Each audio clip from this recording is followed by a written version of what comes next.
মালয়েশিয়ার মালাক্কা রাজ্যে প্রবাসীদের সঙ্গে মত বিনিময় করেছেন বাংলাদেশের হাইকমিশনার মোহাম্মদ শামীম আহসান।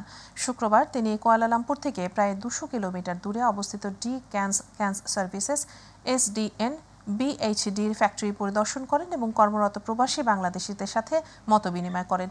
মতবিনিময় সভায় তিনি সেখানে কর্মরত প্রবাসীদের বেতন, থাকার জায়গা সহ বিভিন্ন সুবিধা এবং সমস্যা নিয়ে আলোচনা করেন।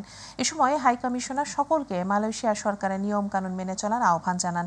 এর আগে কুয়ালালামপুরস্থ বাংলাদেশ হাইকমিশন থেকে এক প্রেস বিজ্ঞপ্তিতে মালয়েশিয়ায় প্রবাসীদেরকে বাংলাদেশে চলমান কোটা সংস্কার আন্দোলনকে ঘিরে প্রবাসে কোনো মিছিল, বিক্ষোভ ও কোনো ধরনের সহিংসতা না করার আহ্বান জানানো হয়।